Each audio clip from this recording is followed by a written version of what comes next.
Let's talk to God.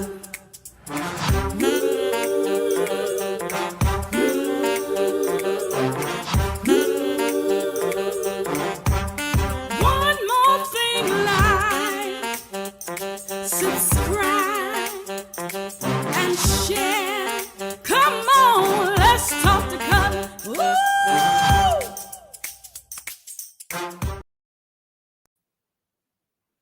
Hey there, good evening, everybody. It's Cutler here in the Let's Talk to Cutler Virtual Book Club, the Let's Talk to Cutler YouTube channel, the Let's Talk to Cutler 1800 seconds that we spend together, and I'm excited to spend this time together. I'm just kind of adjusting myself here so I can comfortably sit here and spend these 1800 seconds with you all, with people that I enjoy, with an audience that I gleaned from. So thank you all for tuning in. Thank you for joining me. If you've been with me for a while, I certainly appreciate your support over the years. I'm just glad to be able to do this.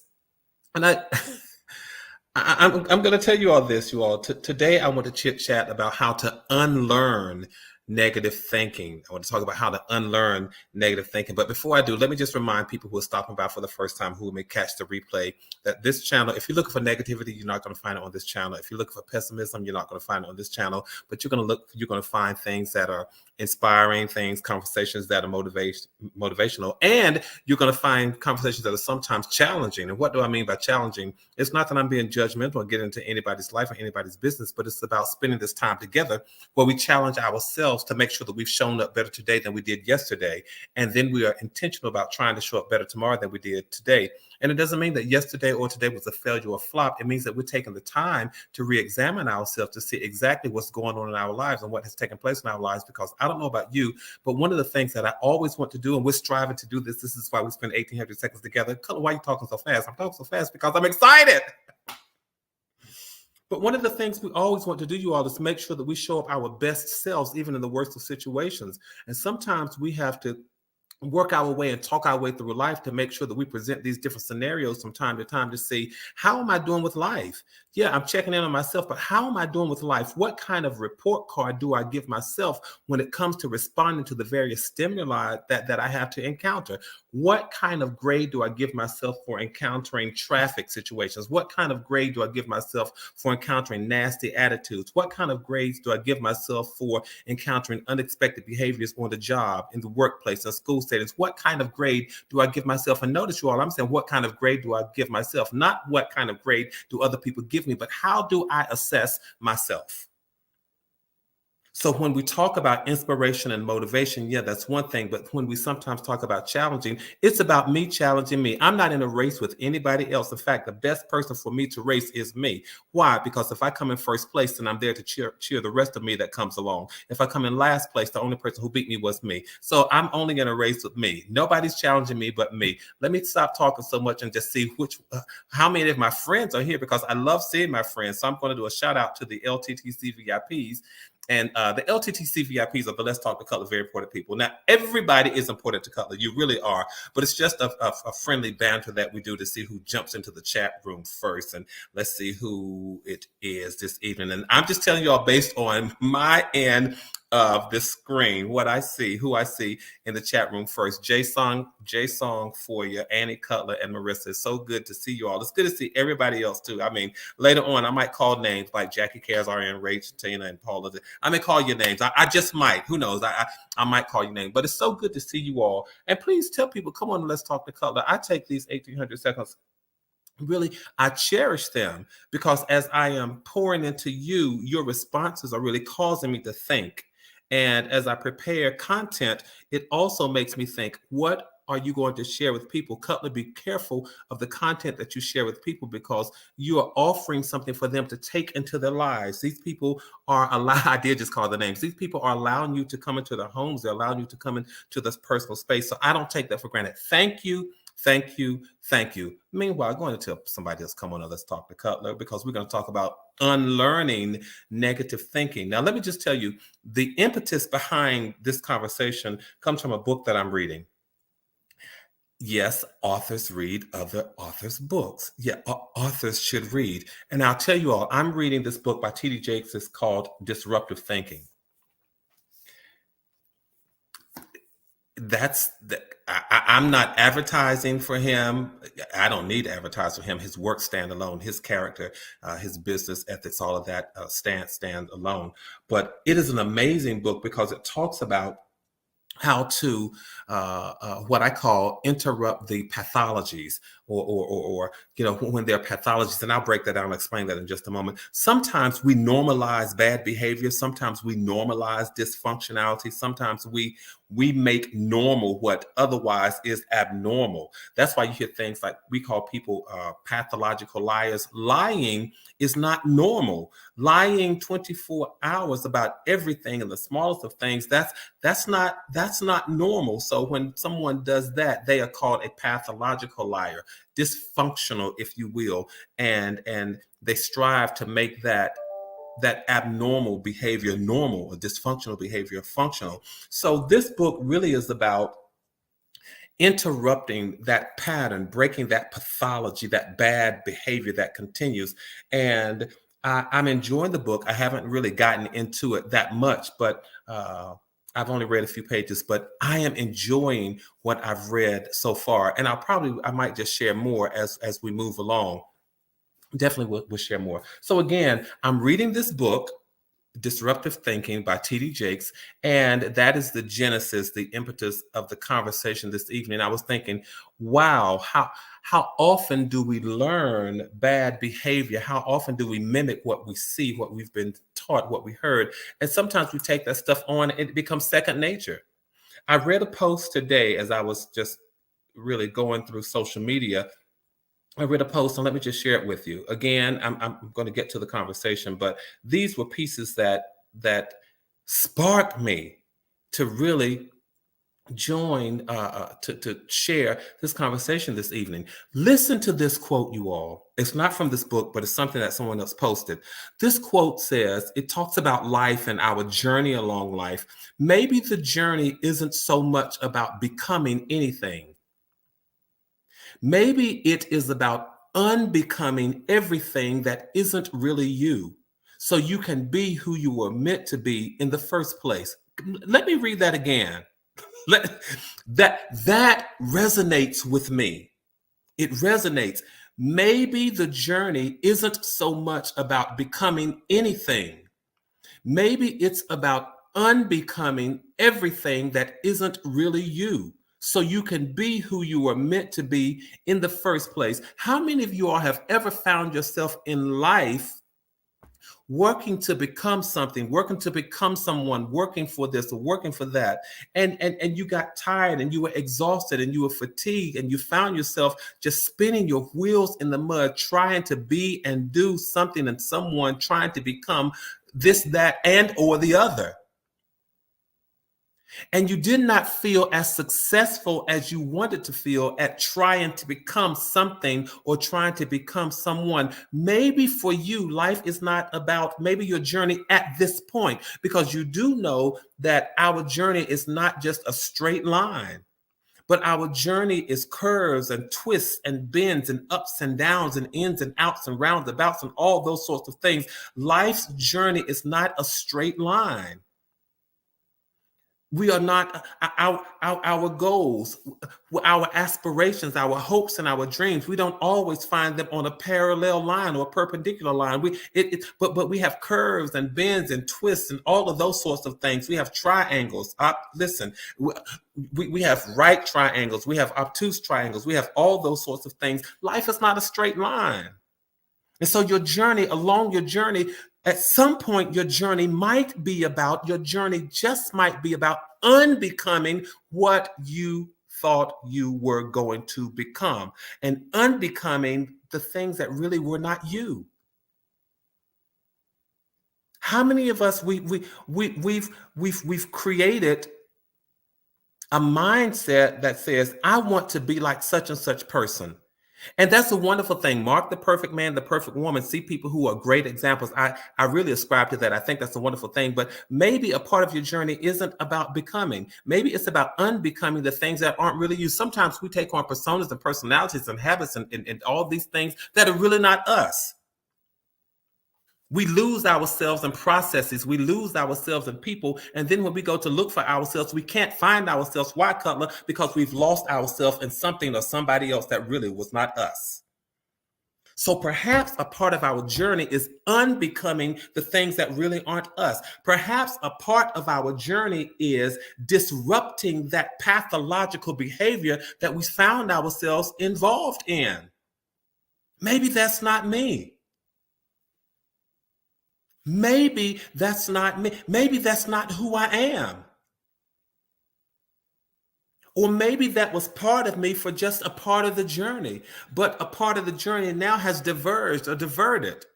And as it has diverged or diverted, maybe I should do the same thing. You know, there's a passage that says, "Be not conformed to this world, but be ye transformed by the renewing of your mind." And I totally get the context wherein it is presented. But let me share this. Maybe "be not conformed to this world" could possibly mean, in some settings, don't be conformed. Don't be stuck in the old way of thinking.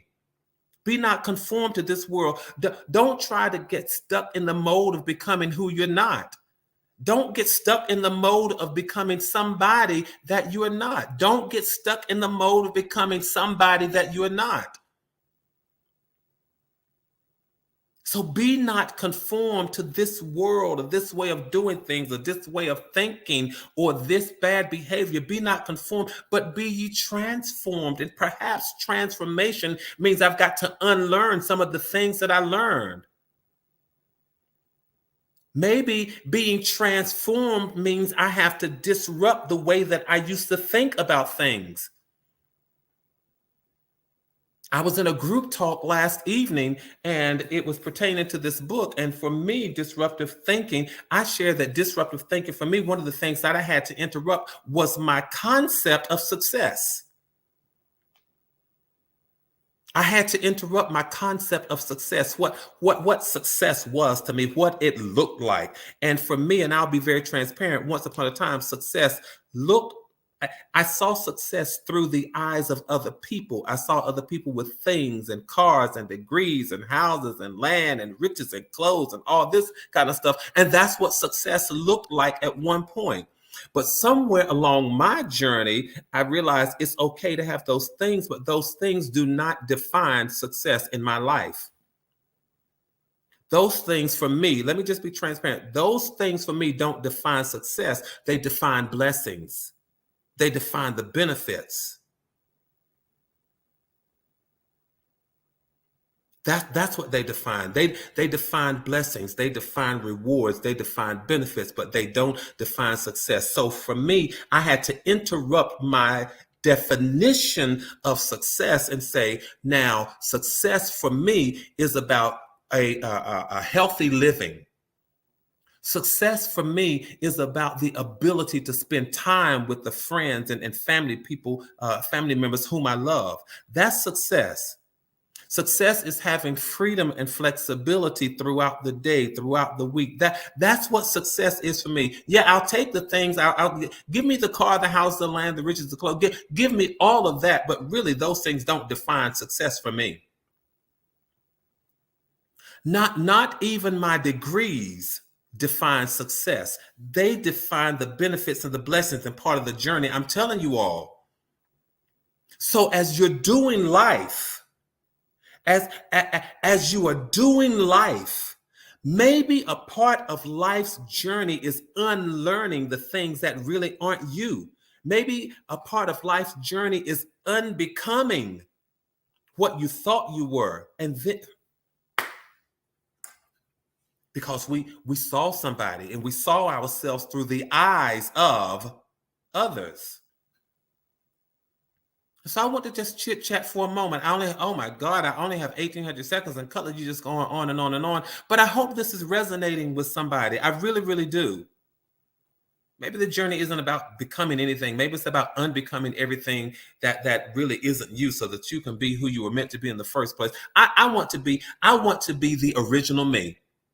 I know I said this the last time we were together, you all, and I'll say it once again. It bears repeating. I'm not applying for the role of anybody else because those roles are already taken. They're already filled. And nobody need apply for the role of Gregory Brad Cutler because that role is already taken. That role is already filled. Not that you would want it anyway, but I'm just sharing that with us all. So then let's take on, be not conformed to this world. Don't get stuck in a rut in your thinking, but be transformed. Disrupt your way of being when your way of being does not present the greatest version of you. Disrupt your way of being when your way of being does not present the greatest version of you. So then, Cutler, man, tell me about how to unlearn. How do I unlearn negative thinking? The last time we were together, I talked about pivoting and what it means to pivot. We have to change some things. We have to make adjustments. You don't have to adjust everything in your life, but perhaps it means that you need to adjust some things, readjust some of the things in your life, the way you see things, the way you take care of yourself, how you define things. Why would I say that? Cutler, why did you spend all of that time the last time we were here talking about pivoting? I talked about it because it's important, you all. Life is yours to create. Life is yours to create. So I admonish you. I encourage you. If life is yours to create, then write the story of your dreams. Write the story of your dreams. Pivot where you need to pivot and unlearn what you need to unlearn so that you can write the story of your dreams. Life is yours to create. Do you not know that you were given this wonderful thing called a blank canvas? And somewhere we allowed others to toss their paint on our canvas. But guess what? You get to tell them, let me examine the paint that you threw on my canvas and see if it fits the life that I'm trying to paint for myself. See, I'm feeling poetic, and I felt that as I was saying it. Let me say that one more time. We were given a blank canvas. And at some point, you get to say, let me see the paint that you threw on my canvas and see if it fits the picture that I'm trying to paint for myself. Let me see the words that you tossed on my canvas to see if they weave the storyline that I'm trying to write for myself. Let me take a look at the images that you may have pasted and posted on my canvas to see if it fits with the dreams that I dreamed for myself. Let me see if your words, your paint, your dreams, if they fit the thread that I'm trying to weave. Let me just see. What, J-Song, for you? That's right. What are you going to do with your canvas? What are we doing with our canvas?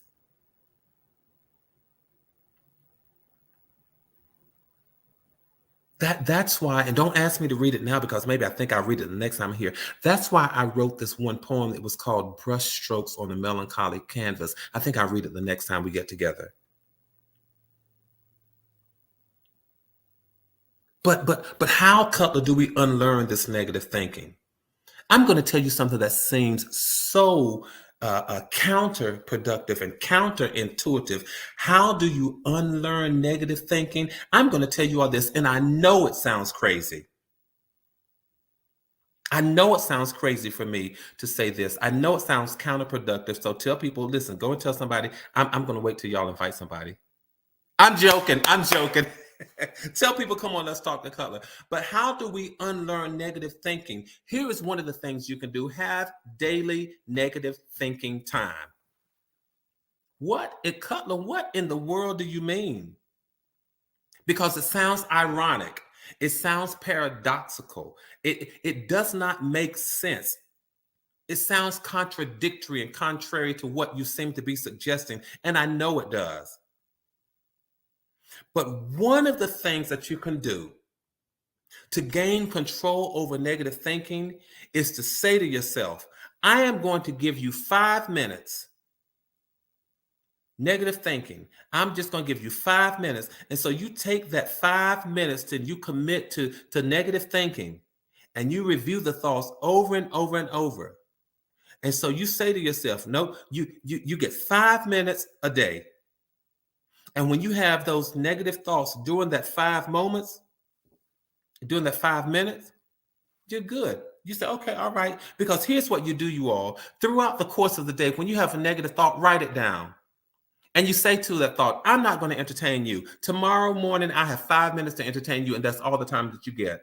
So when you have negative thought during the day, jot it down and tell yourself, listen, I'll review this during my negative thought or my negative thinking time. And over time, you'll gain control and the negative thinking will stop. Now, I didn't come up with that. I did not come up with that as a theory, as a philosophy, as a strategy. I've read that somewhere and I need to go back and find it so I can give credit to the person who said it. But have daily negative thinking time. As thoughts come up in your mind, as thoughts come up in your experiences, just write them down. You all probably know me well enough to know that this man probably keeps paper and pen with him all the time. I do. Negative thought comes to your mind, write it down. And you say, I'm not going to entertain it. And you have to be committed to not entertaining it until your 5 minutes of negative thought time. And when you do that, you'll learn to replace the negative thoughts. Because here's what I've learned, you all. This worked for me. And I know this is going to sound counterintuitive as well. And so that's why I preface it by saying that. My experience initially is that I didn't overcome the negative thought patterns. Talking about bad behavior, talking about normalizing dysfunctionality, talk about just calling abnormal normal in my thinking process.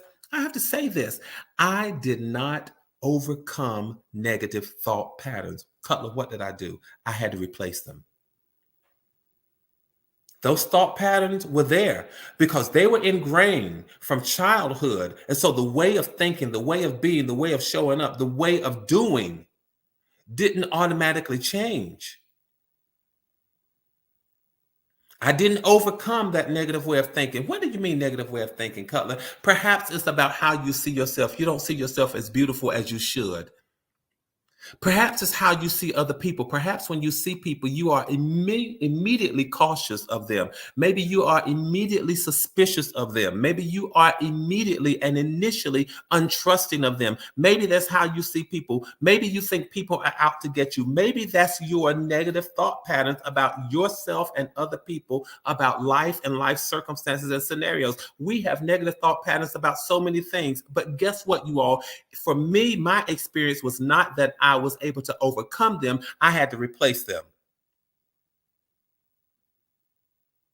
Because we know this to be true. A lot of these negative thought patterns are well-worn pathways based on the years that we've spent in life. So, Cutler, what are you suggesting that I do? Notice when you have started this pattern of seeing people and seeing yourself and seeing things. I'll never be anything. I'll never be anybody. Life is not always kind to me. Man, I can't win. If it wasn't for bad luck, I wouldn't have luck at all. Look at that pattern of thinking. I don't trust her. I don't trust him. What does he want? What? Why did she call to me? What's going on? Notice the pattern of thinking. And then not only must you notice when you have this pattern of thinking, you have to acknowledge that it's a pattern that you want to change. This is a pattern I want to change. I don't always want to be suspicious of people. I don't always want to see myself as less than. It's a pattern that I want to change. And then learn how to, Marissa, I like what you said because it's going to coincide with the next thing that I'm going to say. And then after you notice that you have this pattern, then you acknowledge that it's the pattern that you want to change, articulate what you want to be different.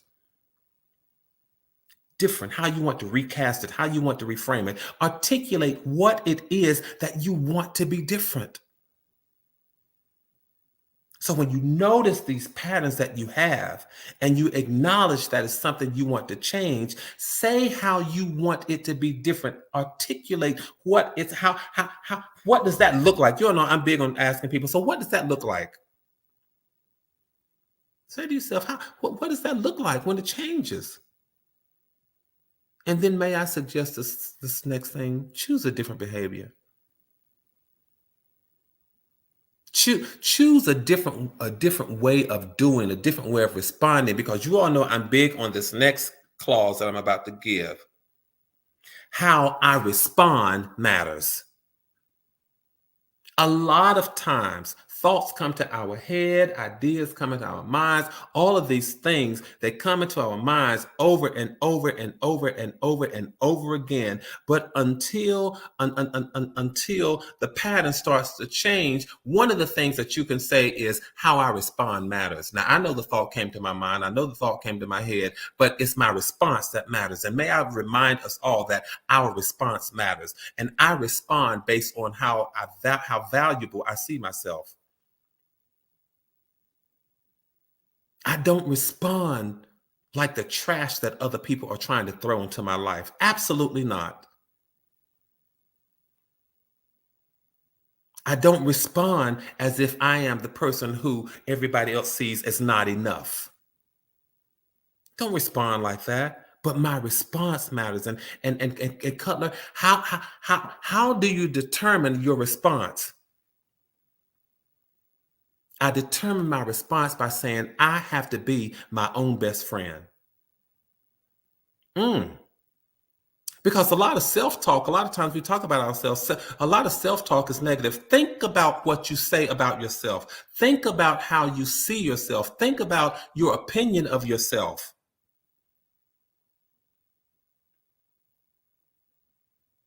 Just think now, stop and think about how you view yourself.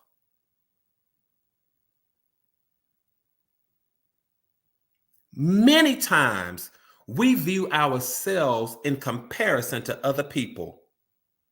And typically they are people who have things that we don't have or seem to have experiences that we want. Therefore, self-talk becomes negative most of the time.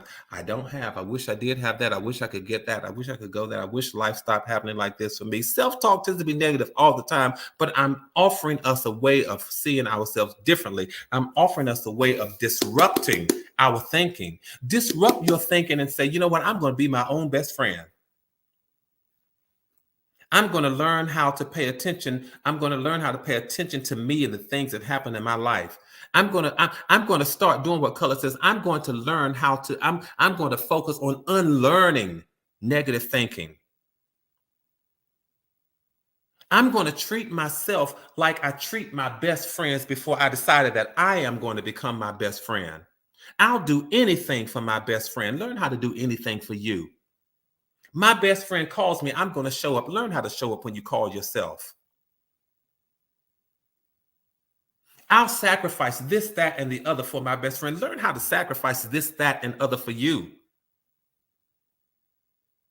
Ain't no way in the world I would let my best friend have to go through that by himself or herself. Ain't no way in the world you ought to let yourself have to go through that.